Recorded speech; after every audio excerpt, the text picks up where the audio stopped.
হে WhatsApp guys, কেমন আছো সবাই? আশা করি সবাই খুব ভালো আছো। প্যান্ডাম অ্যানিমেশন এন্ড ড্রামার আজকের পর্বে নারুটো শিপুদেনের 142 নম্বর পার্ট এক্সপ্লেনেশন করতে যাচ্ছি। তো গাইস 142 নম্বর পার্টে আছে নারুটো শিপুদেনের 141 থেকে 144 নম্বর এপিসোড। তো গাইস এর আগের এপিসোড গুলো আপনারা যারা যারা এখনো পর্যন্ত দেখেননি তাদের জন্য ভিডিও ডেসক্রিপশন বক্সে দেওয়া আছে, অবশ্যই দেখে নিবেন। আর গাইস মূল ভিডিওতে যাওয়ার পূর্বে অবশ্যই চ্যানেলটিকে সাবস্ক্রাইব করে দিবেন যাতে আমরা বেশি মোটিভেট হই এবং নিয়মিত ভিডিও দিতে পারি। তো গাইস কথা না বাড়িয়ে চলুন মূল ভিডিওতে যাওয়া যাক।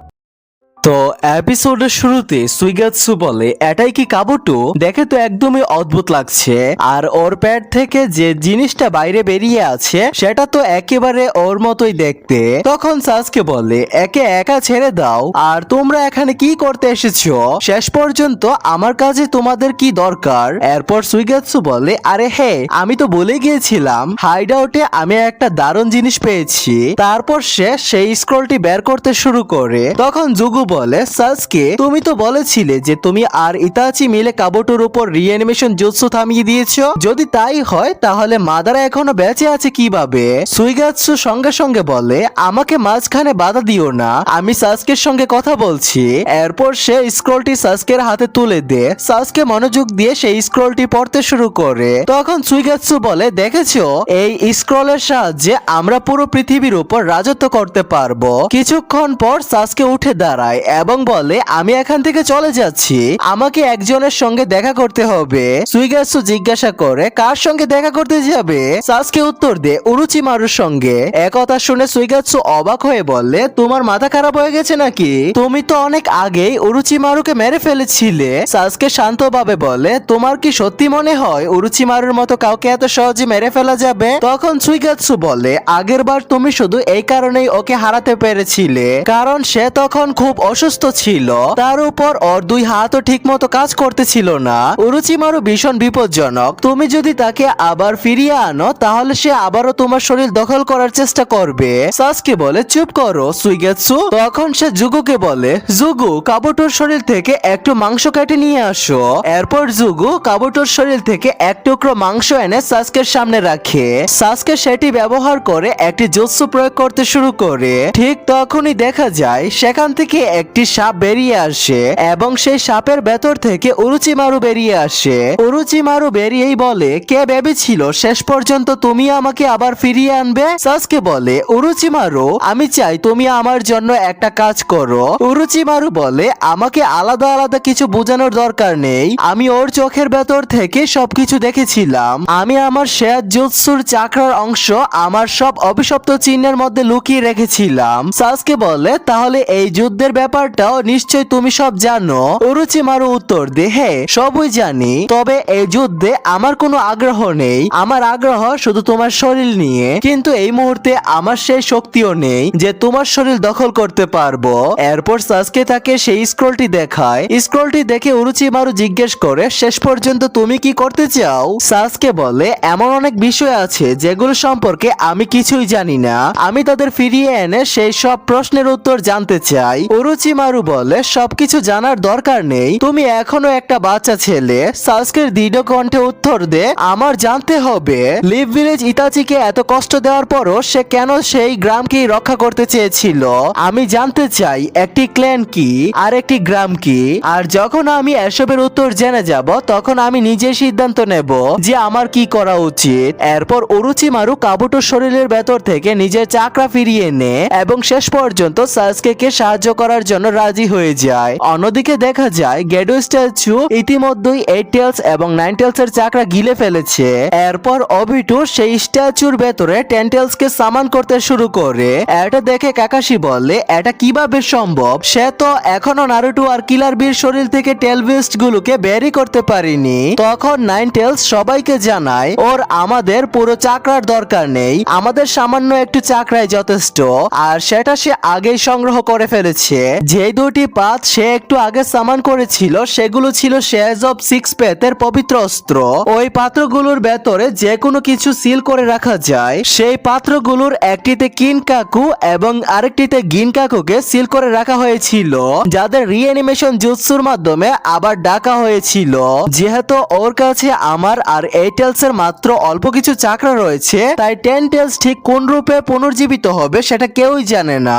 এরপর টবি কাকাশির দিকে তাকিয়ে বলে, কাকাশি তুমি এমন একজন মানুষ পুরো জীবনটাই অনুশোচনায় ভরা। গাইসেন্সে তখন জিজ্ঞাসা করেন, শেষ পর্যন্ত তুমি কে? টবি উত্তর দেয়, যার মানুষের মুখই মনে থাকে না তাকে নিজের পরিচয় দিয়ে কি লাভ? নাইনটেলস বলে, যদি আমাদের ওর উপর আক্রমণ করতে হয় তাহলে এটাই সঠিক সময়। একবার টেনটেলস পুরোপুরি ফিরে এলে এই পৃথিবী ধ্বংস নিশ্চিত। তখন নারুটো জিজ্ঞেস করে, টেনটেলস কি সত্যি এত ভয়ঙ্কর? আমি জানি ওর অনেকগুলো লেজ আছে, কিন্তু সে আসলে কতটা শক্তিশালী? নাইনটেলস বলতে শুরু করে, ওর ভেতরে আমাদের সব টেলভিস্টের চাকরা রয়েছে, ওর অনেক নাম আছে। সে সমুদ্র গিলে ফেলতে পারে, মাটিকে ছিন্ন ভিন্ন করে দিতে পারে, এমনকি পাহাড়ও উপড়ে ফেলতে পারে।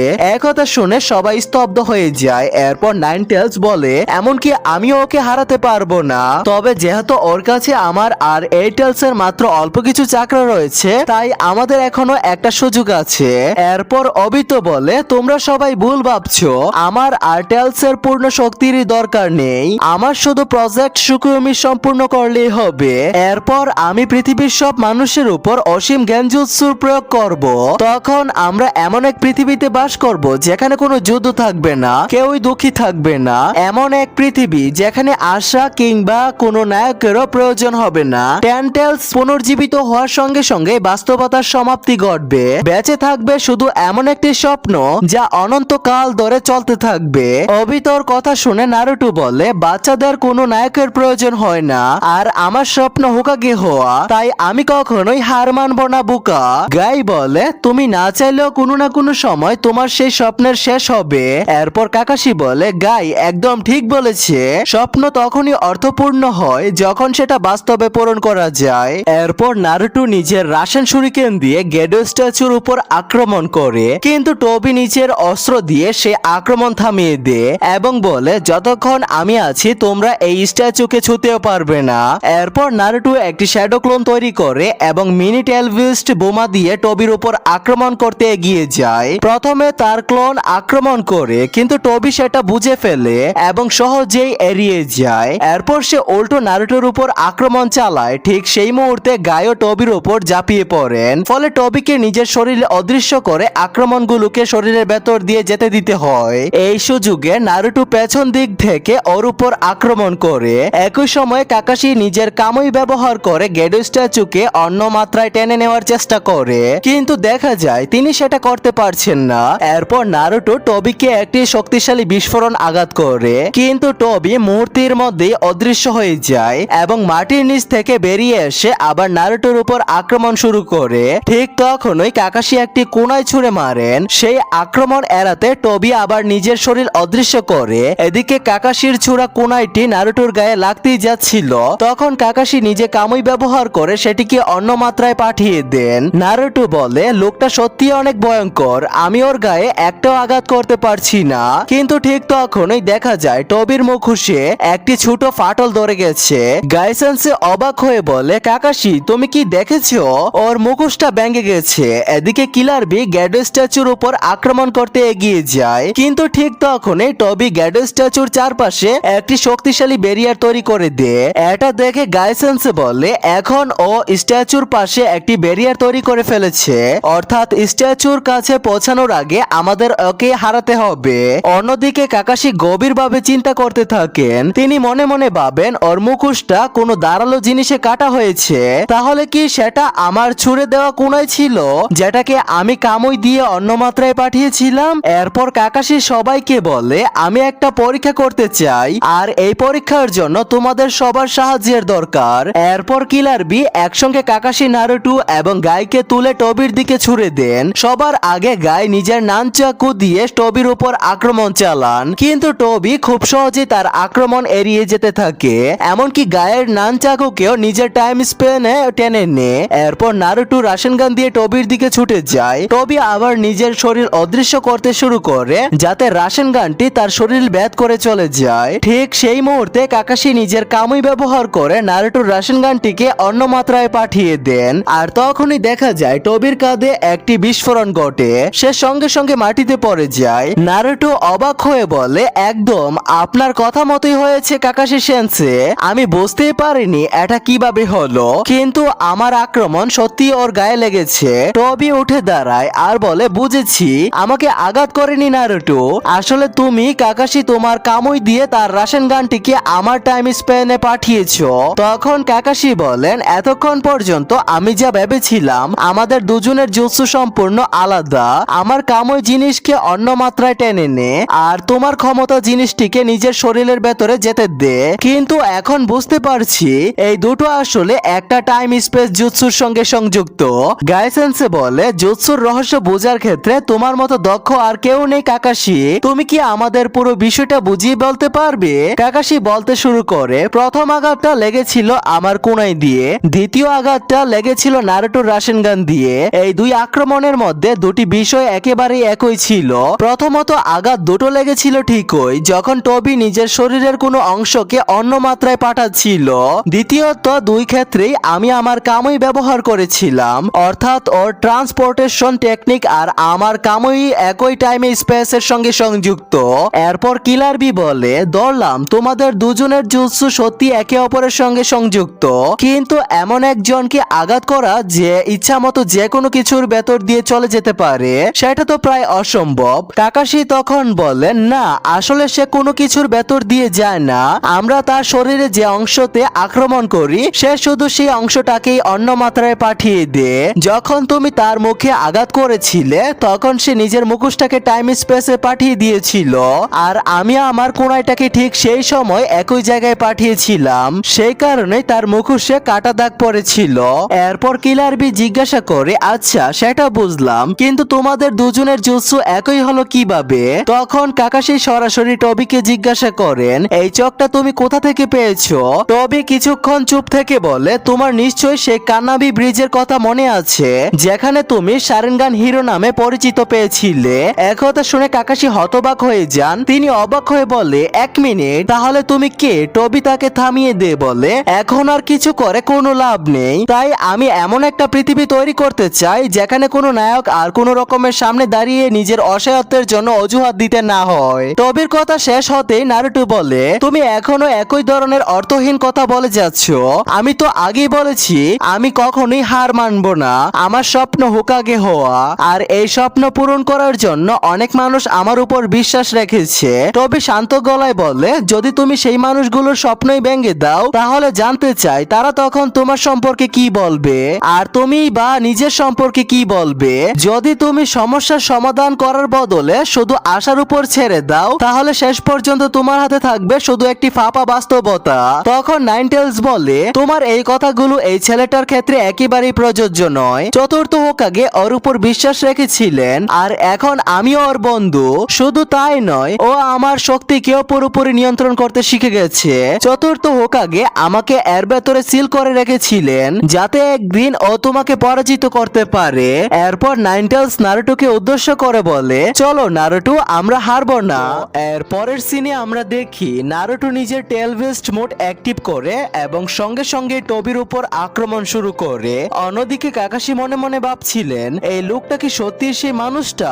ঠিক তখনই টবি একটি কুনায় ছুঁড়ে নারুটোর উপর আক্রমণ করে, কিন্তু নারুটো নাইনটেলস এর চাকরা ব্যবহার করে সহজে সেই আক্রমণ ঠেকিয়ে দেয়। এরপর কাকাশি এবং গাই টবির উপর আক্রমণ করার জন্য এগিয়ে আসেন। হঠাৎ টবি নিজের শরীর থেকে কয়েকটি ক্লোন রড বের করে এবং সেগুলো দিয়ে কিলার বিকে বেঁধে ফেলে। তখন কিলার বি চিৎকার করে নারুটোকে বলে, নারুটো, এই রডগুলোর উপর কার্স মার্ক রয়েছে, যাই হয়ে যাক না কেন এগুলো যেন তোমাকে স্পর্শ করতে না পারে।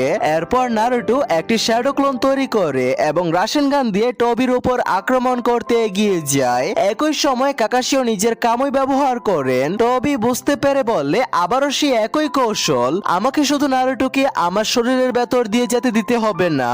এরপর টবি সরাসরি নারুটোর উপর আক্রমণ চালায়, কিন্তু দেখা যায় ওটা শুধু একটি শ্যাডো ক্লোন ছিল।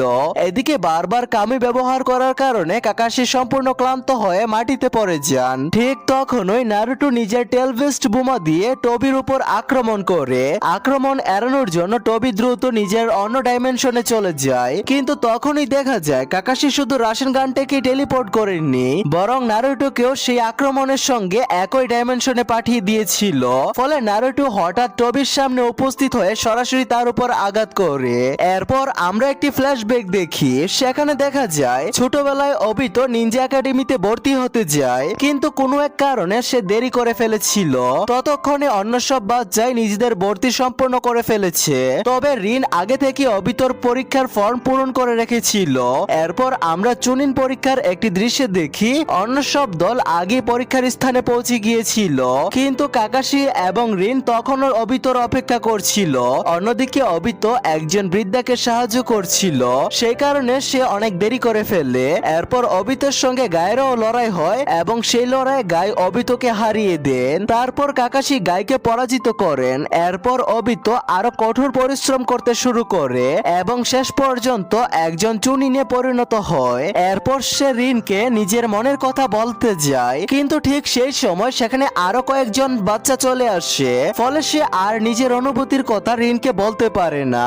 এরপর মিনাতোর নেতৃত্বে তারা তিনজন একটি মিশনে যায়। সেই মিশনের সময় কিছু শিনোবি রিনকে অপহরণ করে নিয়ে যায়। রিনকে উদ্ধার করতে গিয়ে অবিতো একটি বিশাল পাথরের নিচে চাপা পড়ে। মৃত্যুর আগে সে নিজের শারেনগান কাকাশিকে উপহার দিয়ে যায়। বর্তমান সময়ে ফিরে আসে কাকাশি অবাক হয়ে বলেন, তাহলে সত্যি কি তুমি অবিতো? গায়ে অবাক হয়ে বলে, আমরা তো ভেবেছিলাম সে অনেক আগেই মারা গেছে। কাকাশি দৃঢ়ভাবে বলেন, এতে কোনো সন্দেহ নেই, এই তো অবিতো। এরপর অবিতো শান্তভাবে বলে, যদি তোমাদের এটাই ভালো লাগে তাহলে আমাকে অবিতো বলে ডাকতে পারো, এতে আমার কোনো আপত্তি নেই। কাকাশি অবাক হয়ে বলে, কিন্তু সেদিন তো তুমি মারা গিয়েছিলে। এরপর আমরা আবার সেই পুরনো দৃশ্যটি দেখি, কাকাশিকে বাঁচানোর জন্য অবিতো তাকে জুড়ে ধাক্কা দিয়ে সরিয়ে দেয় আর নিজে সেই বিশাল পাথরের নিচে চাপা পড়ে যায়। মৃত্যুর আগে অবিতো হাসি মুখে বলে, আমি তো বলে গিয়েছিলাম তোমাকে জুনিন হওয়ার জন্য কোনো উপহারই দেইনি, তাই আমি তোমাকে আমার শারেনগান উপহার দিতে চাই। এরপর সে নিজের একটি শারেনগান কাকাশিকে দিয়ে এবং বলে, কাকাশি রিনের খেয়াল রেখো। ঠিক সেই সময় শিনোবিরা আবার তাদের উপর আক্রমণ চালায় আর অবিতো সম্পূর্ণভাবে পাথরের নিচে চাপা পড়ে যায়। বর্তমান সময়ে ফিরে এসে কাকাশি আবেগ ভরা কণ্ঠে বলেন, অবিতো তাহলে তুমি সত্যি বেঁচে গিয়েছিলে? এদিকে নারুটো অবাক হয়ে জিজ্ঞেস করে, এই লোকটা আসলে কে? গায়ে উত্তর দেয়, ও আমাদের সহপাঠী ছিল, একই সঙ্গে লিভ ভিলেজের একজন শিনোবিও ছিল। আমরা সবাই ভেবেছিলাম যুদ্ধের সময় ও মারা গেছে। এরপর কাকাশি অবিতোকে জিজ্ঞাসা করে, যদি তুমি সত্যি বেঁচে থাকো তাহলে এতদিন লিভ ভিলেজে ফিরে এলে না কেন? এরপর অবিতো শান্তভাবে উত্তর দেয়, আমি বেঁচে আছি নাকি মারা গেছি তাতে কোনো পার্থক্যই ছিল না। আর যদি সত্যি জানতে চাও কেন আমি ফিরে আসিনি, তাহলে উত্তর খুব সহজ, কারণ তুমি রিনকে মরতে দিয়েছিলে। এই কথা শুনে কাকাশির মুখ ফ্যাকাশে হয়ে যায় আর শরীর ঘামে ভিজে উঠে। কাকাশি ধীরে ধীরে বলে, তাহলে তুমি কি আমাকে দোষ দিচ্ছ? অবিতো মাথা নেড়ে বলে, এই অর্থহীন বাস্তবতাকে দোষ দিয়ে আমার কি লাভ হবে?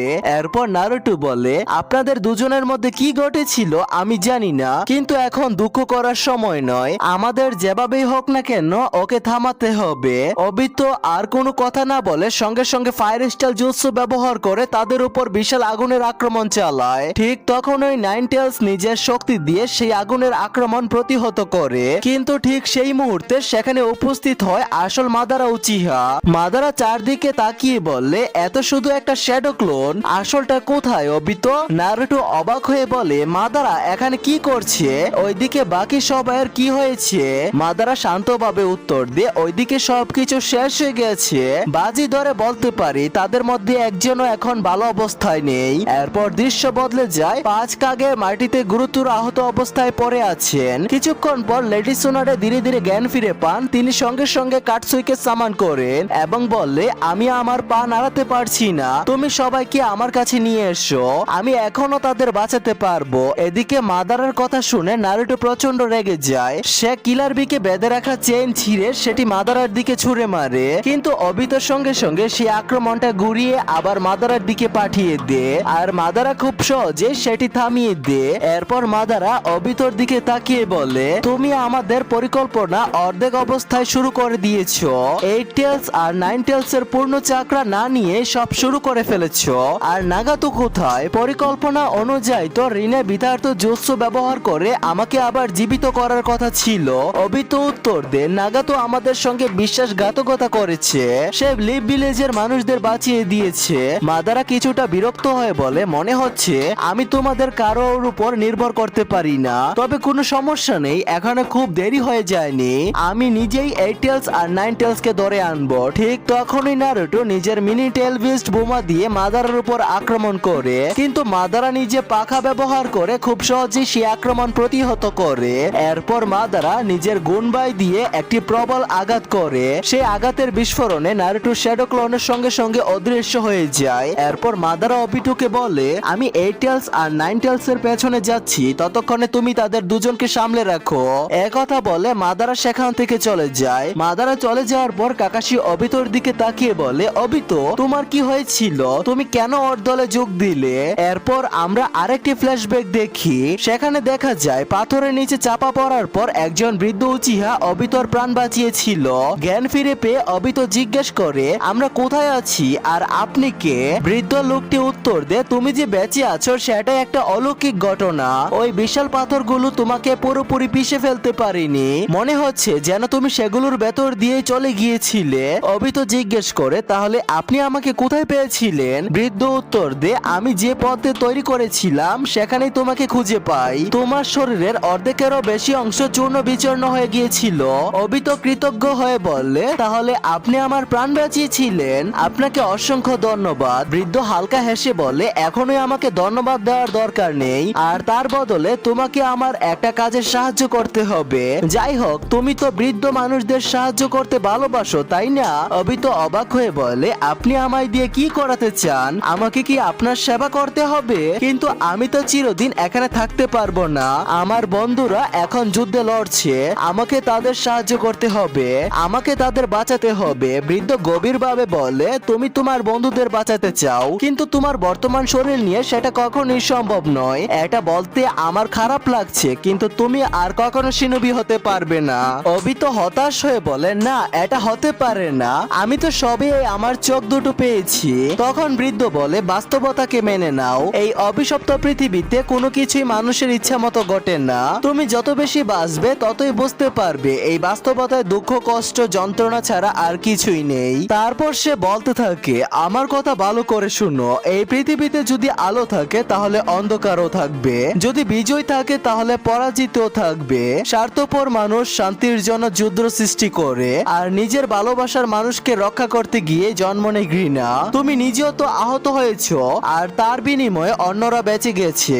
এটাই কি সত্যি নয়? কথাটা পুরো বাস্তবতার সাথে মিলে যায়। এসব কথা শুনে অবিটো রেগে যায় এবং বলে, চুপ করুন, আমি আর আপনার সঙ্গে এখানে থাকতে চাই না, আমাকে এখান থেকে যেতে হবে। একথা বলে সে উঠে দাঁড়ানোর চেষ্টা করে, কিন্তু তার শরীর এতটাই ক্ষতবিক্ষত ছিল যে সে সামান্য নড়তেও পারছিল না। বৃদ্ধ শান্তভাবে বলে, ঠিক আছে, যদি যেতে চাও তাহলে চলে যাও, তবে আগে নিজের শরীরটা নড়াতেও তো পারো কিনা সেটা দেখো।